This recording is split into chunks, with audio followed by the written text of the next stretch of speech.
Welcome to the Nerdiverse. Go ahead, sit and listen to the masters, the old heads, talk about what you love the most. Video games, comics, movies, and everything you need to maintain your week. Got the knowledge that's straight out the ether. Gonna need a drink and have to take a seat to expand your mind and listen to the speaker. Mike and the squad's gonna give you what you need. Please send in a question, come and get some answers, learn a couple lessons from the masters with the special guests. We got the Green Lanterns glowing on their chest. Yes, please sit back and relax, cause we're gonna hit you with them stone cold facts. And allow me to be the very first to welcome you to the masters of the Nerdiverse.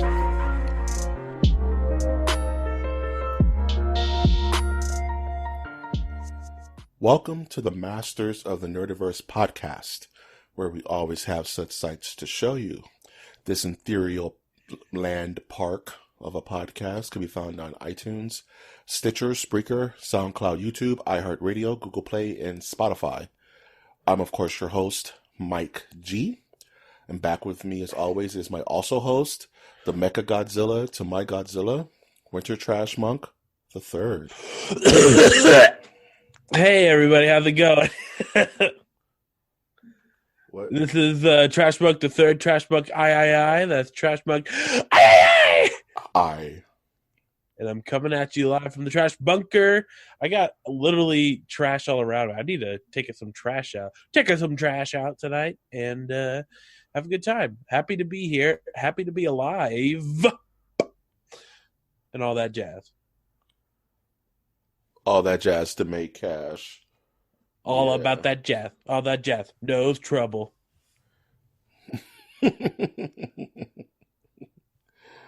Are you all about that jazz? All that jazz? No. Okay. Trub.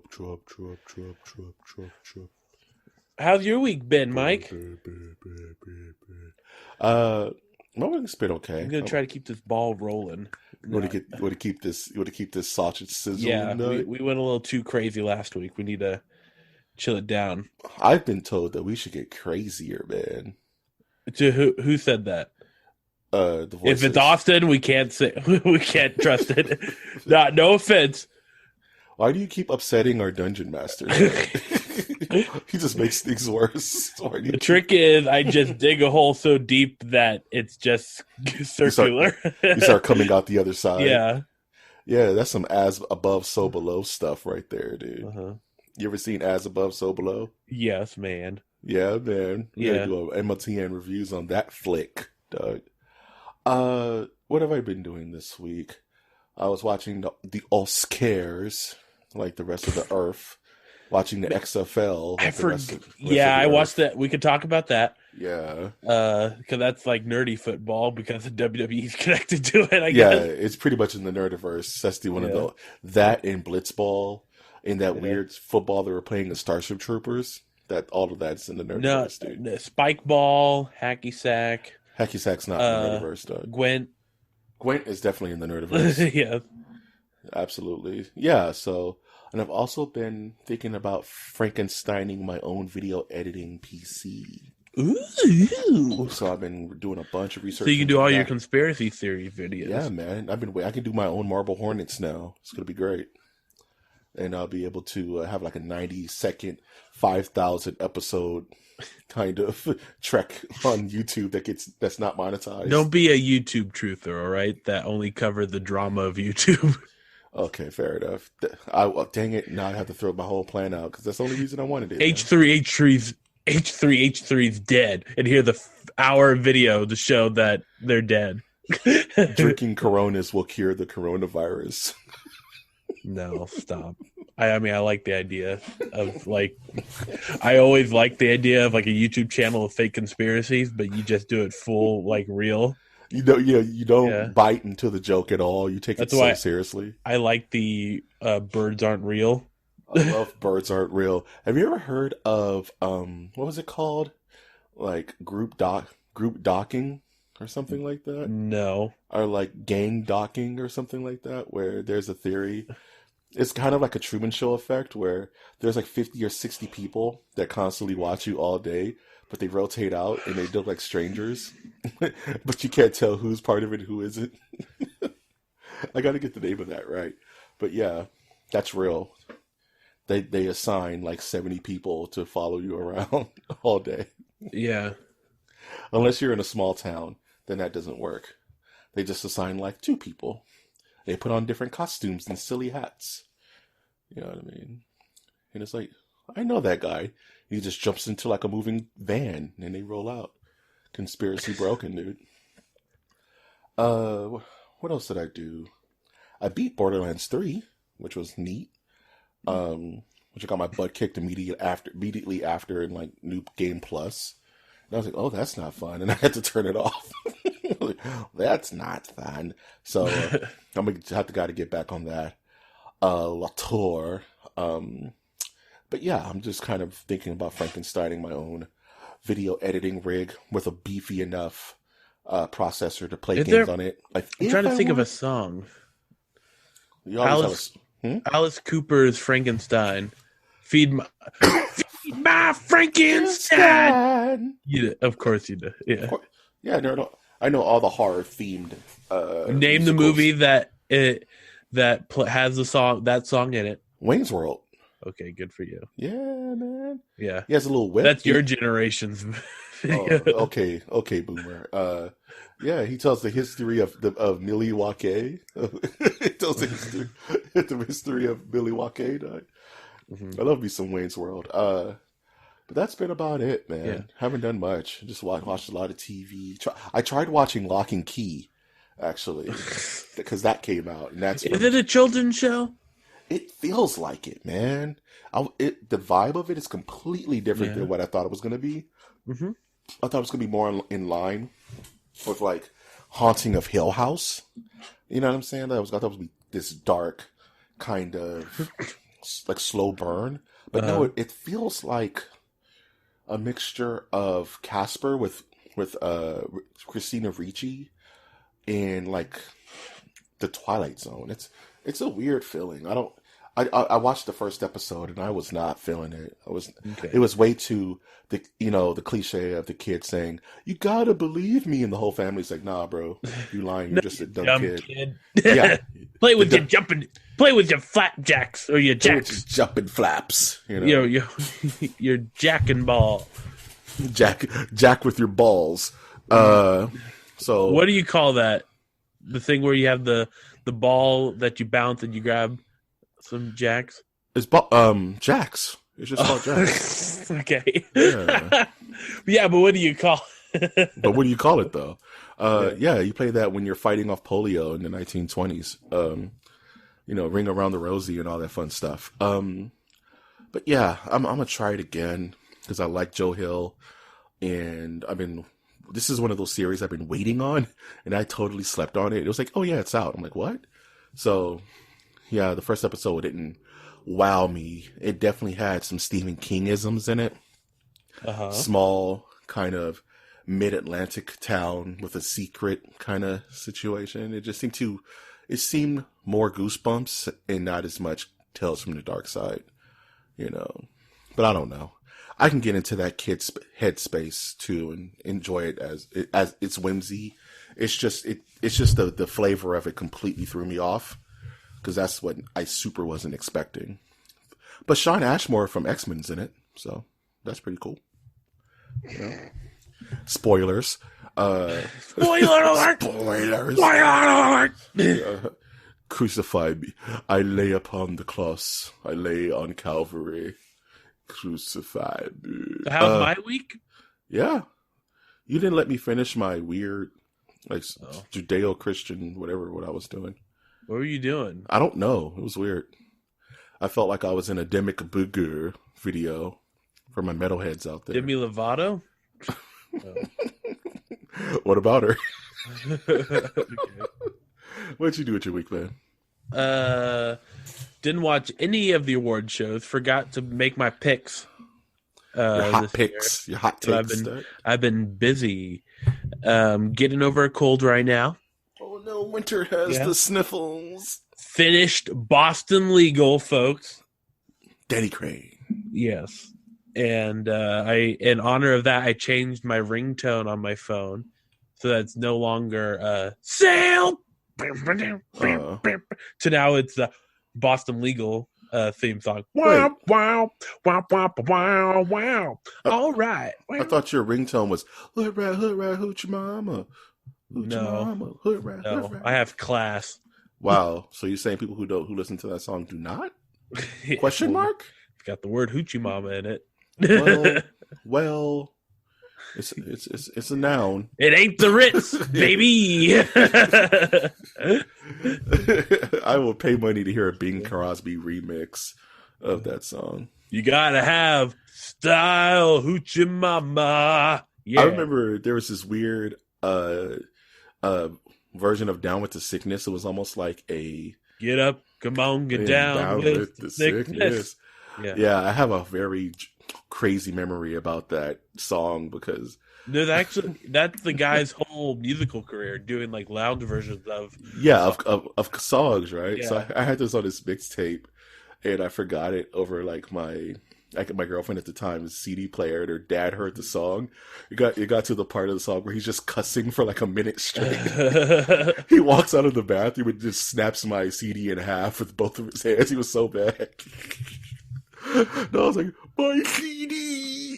Yeah, he does a interesting cover of a Nirvana song. Which one is it? I don't want to say it. You can say Richard Cheese is the name of the guy. Don't be bashful, Winter. Don't be bashful, man. No. I'll just send it to you in Messenger. I'll just make it the end theme of the podcast. No, you don't want to do that. What else you do, man? Let's see. I played D&D in person with a group. Did you win? Are you winning? Son? I was getting sicker by the minute, so there was a moment where I just had to like close my eyes.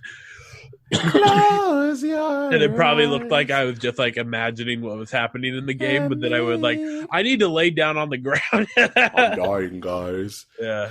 How many death saving throws did you have to do? Well, here's the thing. I'm a barbarian in this group. Galdrick Haldorn. A dwarf barbarian. There's another dwarf barbarian. Strong. And then there's a dwarf ranger. You guys are dwarfing it up. And we're like all geared up to fight, but the last two sessions have been nothing but the Hardy Boys trying to like, the mystery here is the gemstone got to go into the nostril of the orc. It's that sort of thing. D&D rules, guys. Yeah. And I'm trying to, the new job that I have is pretty sweet. Sweet. Have you established dominance yet? No, that takes about a year. Have you challenged the alpha male?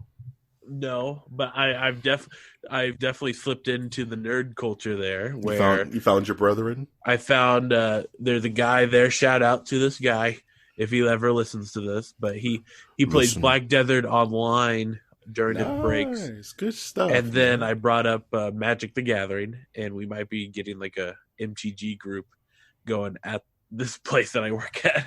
Why'd you just slip him an MOTN sticker, dog? Just slip him one. Well, if I got the money. Those MOTN stickers, t-shirts, mugs, laptop covers can all be found at our TeePublic page, which is tpublic.com/MOTN. Plugs. Yeah. We're talking about plugs. We're talking about plugs. Practice. We're talking about practice. You don't know that reference. We're talking about practice. I know a podcast that I listen to used to say that.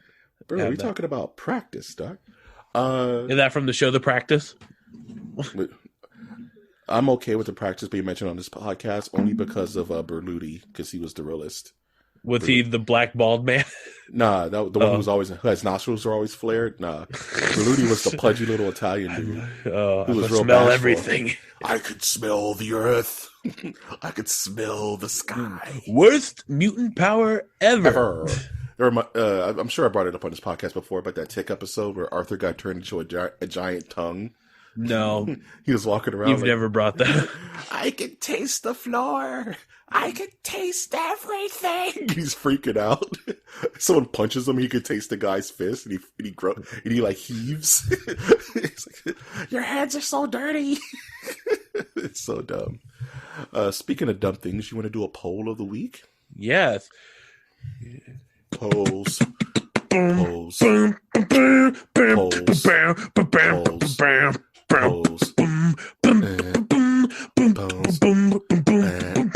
Souls.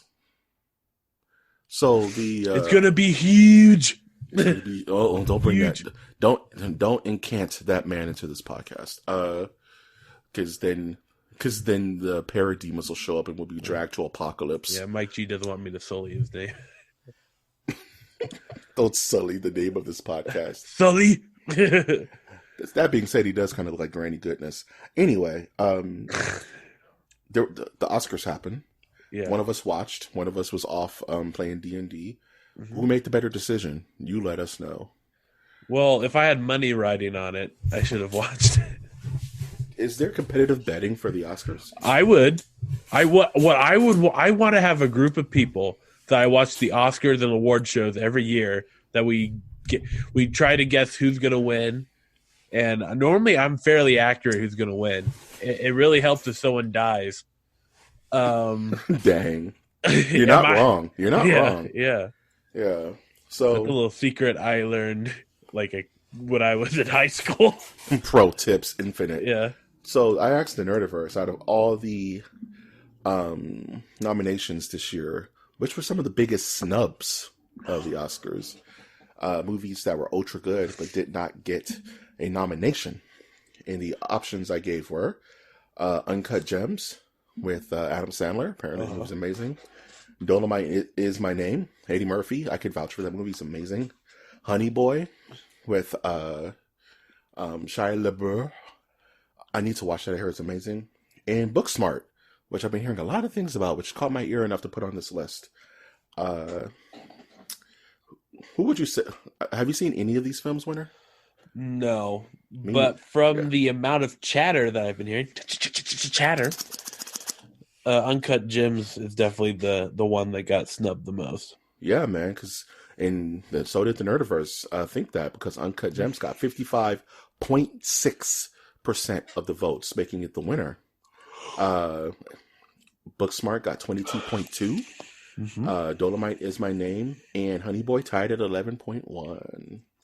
The only reason I do the points is because every time I don't, Winner's like, that doesn't add up right. Gotta be like, well. What about what movie came out? Shaft. Shaft got shafted. Oh. What about and what about Endgame? Endgame should have won all the awards. The Irishman. That's funny. I love that story, how the Irishman got completely shut out of the awards, and it was almost forced to be there because the Academy didn't want to accept Netflix films. So they're like, here's all these nominations. You're not going to win not one. Play with this fidget spinner. I know, huh? Mine. Ball. Hi there. I love you. You know what I love? What do you love? The news. Let's all go to the news. Let's all go to the news. Let's all go to the news. And get ourselves some facts. Oh, bars. Yeah. Get off me. Let's talk about Anthem for a second. Okay. Apparently Anthem, the biggest train wreck of 2019, is apparently getting a from the rooter to the tutor overhaul, to where they're really just breaking this game down and building it back up for what they're calling it to be Anthem 2.0. And this isn't unprecedented. No Man's Sky did the same thing, where they literally had to just not talk about it for a year and fix the game, right? And apparently No Man's Sky is amazing now, apparently. But with all the money in the world, hopefully EA eats a bit of crow and doesn't push out unfinished games anymore. This is the biggest, example of just finish your game. Just do it. Yeah. Would you give Anthem another chance to earn your money? No. That's not your kind of game anyway, huh? No, I mean, I played Destiny for a while, but no. Really? So if E3 rolled around and there was a PS5 Anthem 2.0 trailer, and it just looks rock star. Truthfully, I wouldn't either. Right? I don't know what you're trying to do. Yeah. Yeah, like, that's the biggest kind of, damned if you, like, fool me once, shame on me, right? So I would still wait and see what people are saying. Like, I would have to, people I respect in the industry would have to be like, yeah, this game's legit. Like, I just wouldn't, there's very few games I'll buy sight unseen. You know what I mean? Like, yep, I'm just getting that. It doesn't matter. Fallout used to be that kind of game. Not anymore. Man, Fallout, man. I miss my Fallout. No, I downloaded the most recent game. I mean, I bought Black Desert for $10. Neat. And now I'm also playing League of Legends. Came out with a card game. So how was that? I actually like it. I like it's interesting mechanics. I'll see if it's on PS4. Hopefully it's on PS4. Speaking of things that aren't here, that may not be here, mother plays with deceased daughter in VR's recreation. It's getting weird, man. Now again, what the headline should say. It's getting weird, man. His mother plays with pixels that look like deceased daughter. No, it's her. VR it was right.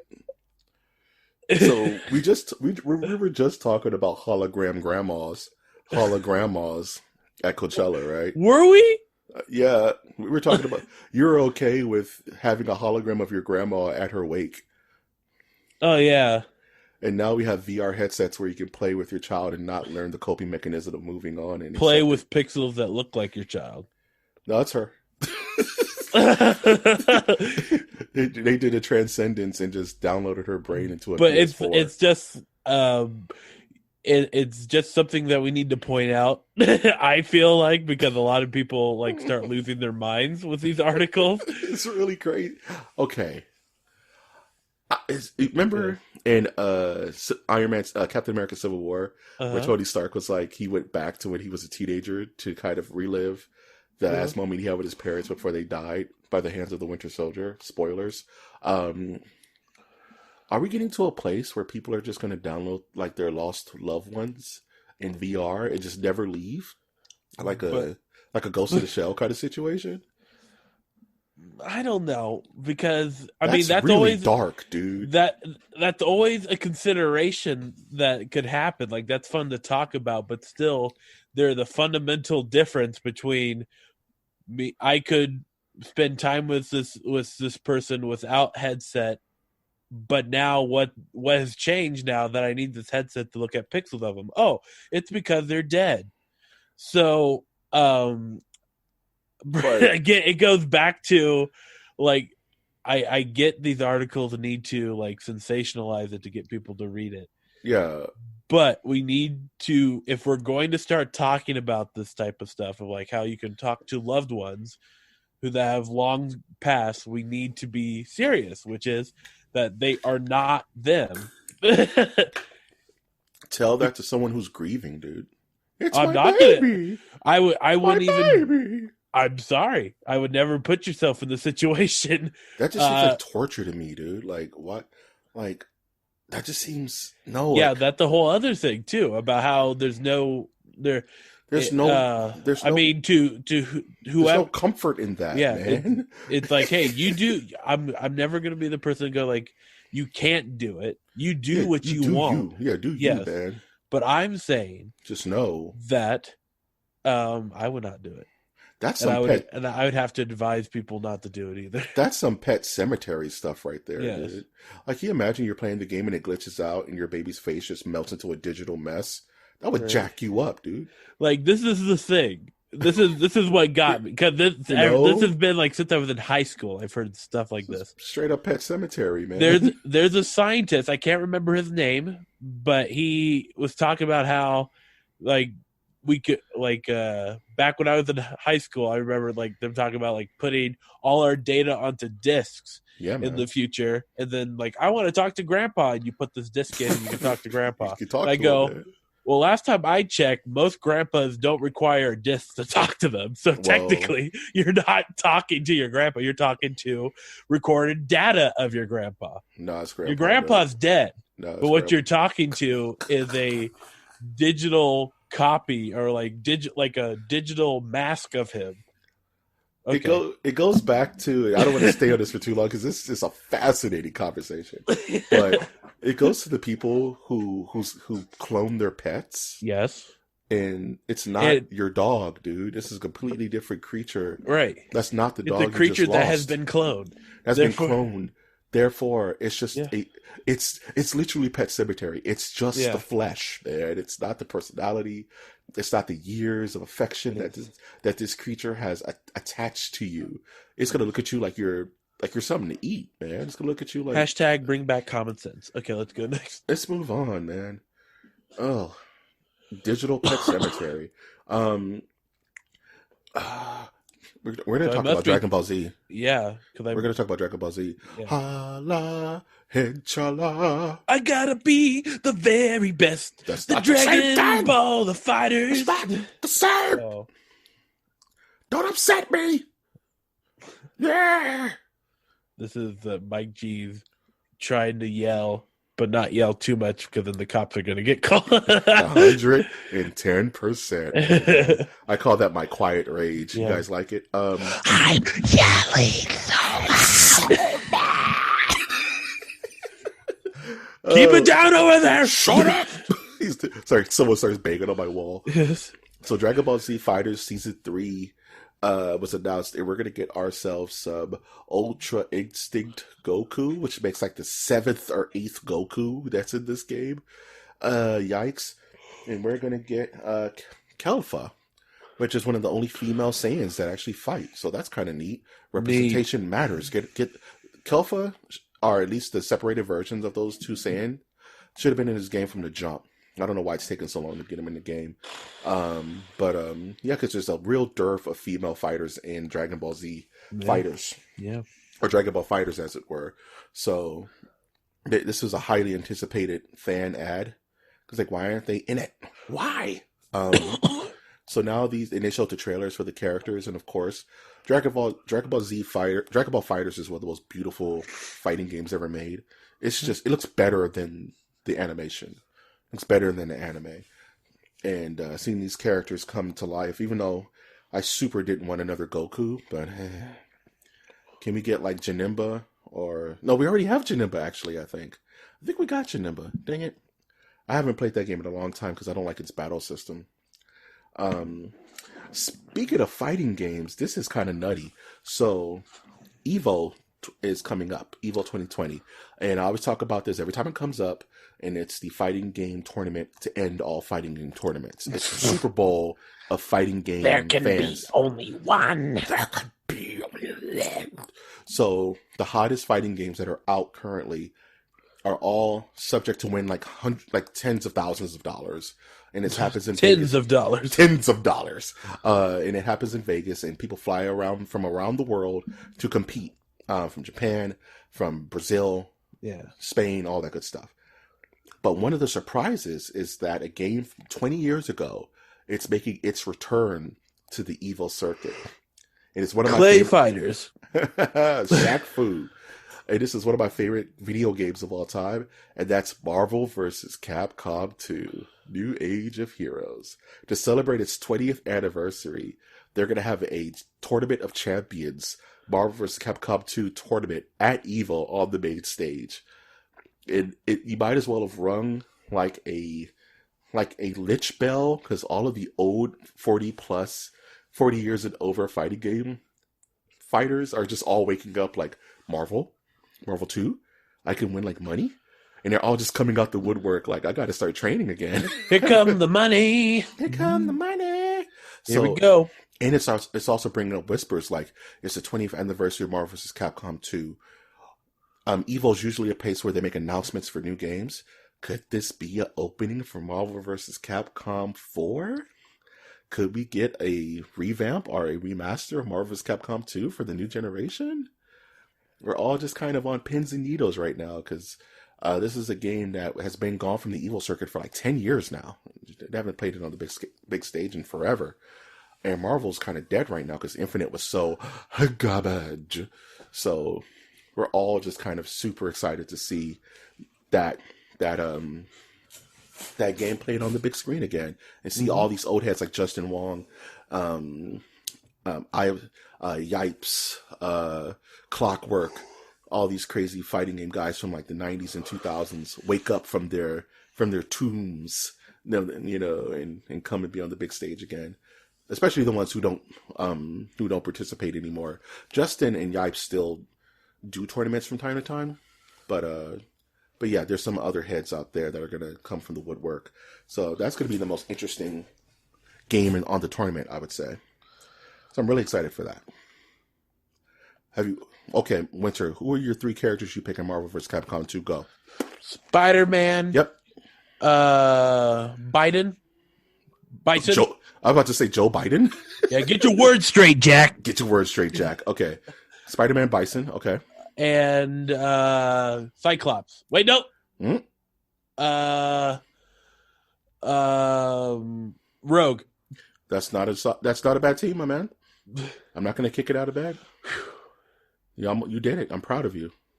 I'm so proud of you. Of course, you would get bodied by my Cable Iceman Sentinel, but that's okay. Ice Beam. Yeah, that's why I don't play those fighting games. You will be. Speaking of games I've played, apparently Billie Eilish's mom was in Saints Row 2 and Mass Effect 2. Pop star sensation that's being shoved down all our throats, Billie Eilish. Whatever. She's the bad guy, and America loves her and just wants to eat her up. Just eat it up. Because she's going to be singing like the Bond theme or something like that. Like, no. I swear. That's the rumor. No. Dude. Why isn't that on the news article? I just happened to mention it in passing. Apparently she's singing the next Bond theme, dude. I don't get you, Mike. Winter's losing it. Why don't you add that to the time? Because that's dumb. I think this is more my fault. I should be adding more to this. You have full reign to the docket, my man. Yes. It's just I get paranoid of adding more because it's like 12 different things. That's fine. Don't seem to bring up the biggest thing. Yeah, Billie Eilish is going to be singing and that's a big deal, man. They don't just pick anybody. Apparently not enough for you. When's the last time a Bond movie was good? They're all good. Even Quantum of Solace? Yes. Yeah. Mm-mm. Ooh, you almost got me, dude. You don't even know how you almost got me, but you almost got me. So Billie Eilish's mom is a voice actor, and she played a number of characters. The one I'm most known for her is she played Samara, which is one of the romance options in Mass Effect 2. So for some of us, we got to date Billie Eilish's mom in video game form. It's kind of weird. Mm-hmm. Mm-hmm. She played a blue alien with a little gap in her teeth. She was kind of cute. She had that beauty mark Ethiopian gap, dog. Good stuff. Good stuff. I'm going to skip the comics news because I really don't care. Universal wants to do a Monster Mash movie with Matt Stosky. Are you a fan of the Monster Mash? Yeah, Monster it was a Graveyard Mash. Smash. There's some mods. I thought they already did this with Hotel Transylvania, though. Nah, this This should be rated R. Yeah, Monster Mash rated R. Yeah, done by Seth Rogen play one of the characters. No, have Seth Rogen play the Wolfman. All right, Winter, pull out your best Seth Rogen laugh. There you go. That's fine. That works. Rated R, directed by Rob Zombie. So they're all just cussing randomly, and then Rob Zombie music plays over it. That'll work. I believe in it. Who's your favorite Universal monster?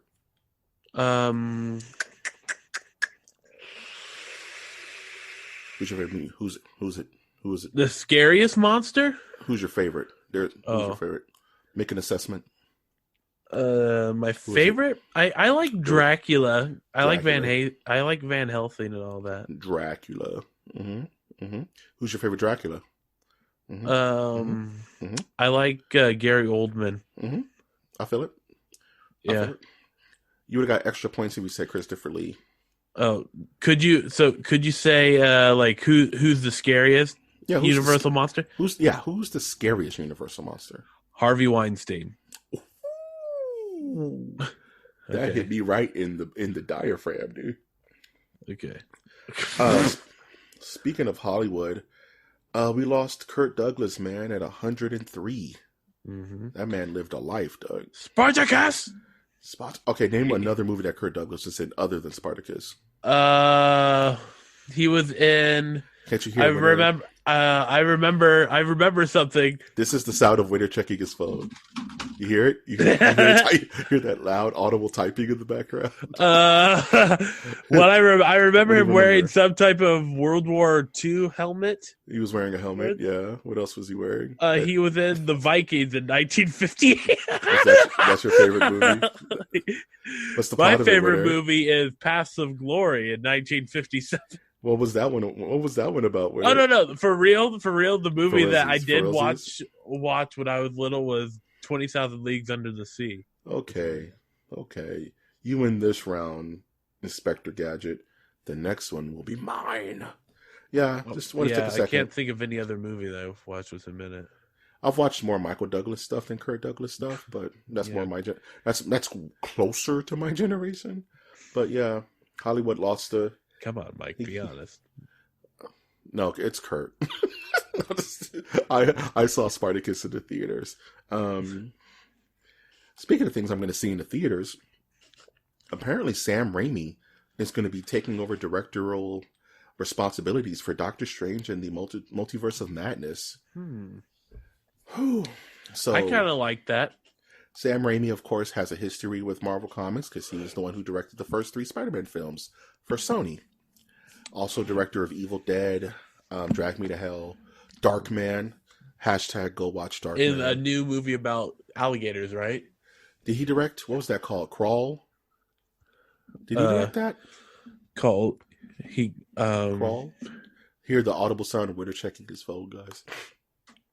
It sounds at least like someone's got to do fact checking around here. We just lie and say inaccuracies on the podcast all the time, dude. No, it was called Army of Dark. How do you confuse an alligator movie with Army of Darkness, you weirdo? No, he was the director of Oz the Great and Powerful. Yep.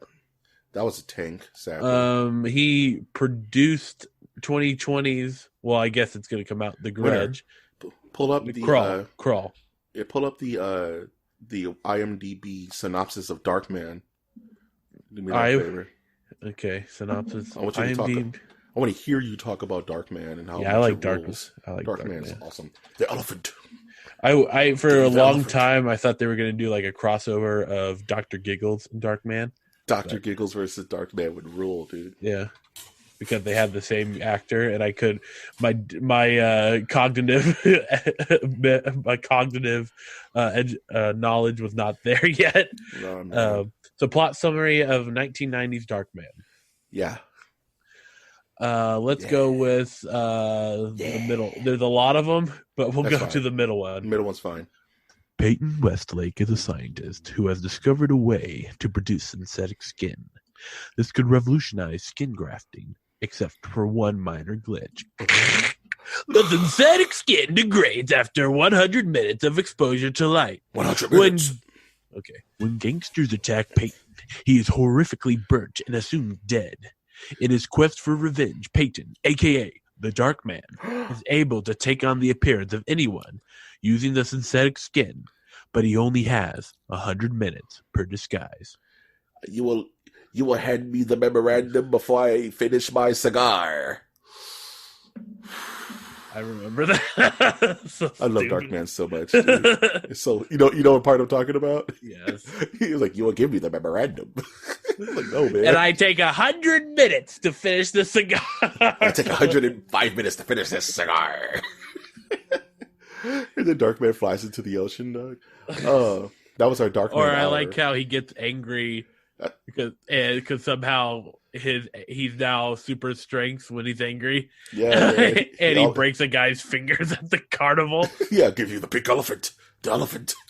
His girl is like, it's cool, man. Listen, like, man, we all want pink elephants one day. All right, move it, bud. Move it, bud. Oh! And he runs off. No one's going to stop him. He just broke my fingers. And his face starts bubbling and he runs off into the distance. Yeah. Don't look at me.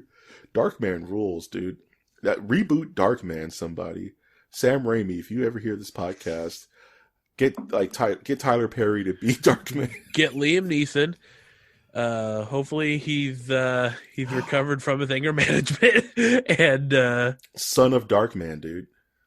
Yeah, we don't need Liam. We don't need Liam. Just do Son of Darkman, dude. Yes. Chris Hemsworth is Darkman. Son of Darkman. Yeah. And he's like, the purple elephant. Andrew Garfield is the stapler. And if you want to support us non-monetarily, you can always like our content, subscribe to our channels, and comment on our episodes. Let us know how we're doing. Yay or nay. Feedback is important. And if this is your first time listening to one of our episodes, I would first like to say thank you and welcome to the Nerdiverse. I've, of course, been your host, Mike G. And I've been your host, Winter. And we will always ask you to take that one step beyond. Yeah.